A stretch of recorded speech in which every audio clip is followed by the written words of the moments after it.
আসসালামু আলাইকুম সবাইকে। খুবই সিম্পল ওয়েতে এবং খুব মজাদার চিচিঙ্গা ভাজি রেসিপি আপনাদের সাথে আজকে শেয়ার করব। চলুন শুরু করা যাক। প্রথমে ফ্রাই প্যানে সয়াবিন তেল পোলের মতন দিয়ে পেঁয়াজ কুচি এবং কাঁচামরিচ দিয়ে ভেজে নেব। দিব 1 টেবিল চামচ লবণ এবং খুব ভালোভাবে মিক্স করে নেব যেন পেঁয়াজটা খুবই নরম হয়ে আসে। দেন দিয়ে দিব 1 টেবিল চামচ হলুদের গুঁড়ো, আবারও মিশিয়ে নেব। এখন দিয়ে দিচ্ছি 1 টেবিল চামচ জিরার গুঁড়ো।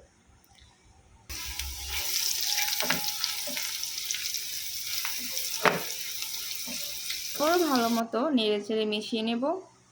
মিশানো হয়ে গেলে এখন ধুয়ে রাখা চিচিঙ্গা দিব। আমি এখানে একটা বড় সাইজের চিচিঙ্গা ইউজ করছি। এখন ভেজে নেওয়া গুঁড়ো মশলাগুলোর সাথে খুব ভালো মতো চিচিঙ্গাগুলো মিশাতে হবে। চিচিঙ্গাগুলোর গায়ে যে এক্সট্রা পানিগুলো আছে তা বের করার জন্য একটি ঢাকনা দিয়ে ঢেকে দেব যাতে পানিগুলো বের হয়ে আসে। এখন ঢাকনা খুলে নিচ্ছি, দেখুন কি সবগুলো পানি বের হয়ে আসছে। এ পর্যায়ে আবারও ভালোভাবে নেড়েচেড়ে মিশিয়ে নিব।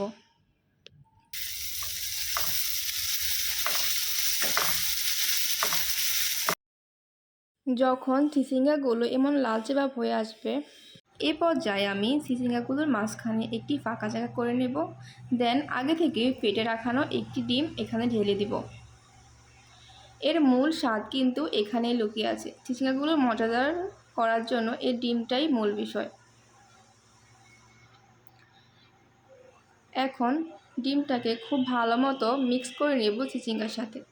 প্রথমে হালকা একটু ভেঙে একটু স্ক্রাম্বল করে আবার চিচিঙ্গার সাথে খুব ভালোভাবে মিক্স করতে হবে যেন। এখন ভাজিটাকে আরও বেশি ফ্লেভারফুল করার জন্য দিয়ে দিচ্ছি ধনিয়া পাতা কুচি, দিয়ে খুব ভালো মতো আবারও মিক্স করে নেব। এই তো তৈরি হয়ে গেল আমাদের মজাদার চিচিঙ্গা ভাজি।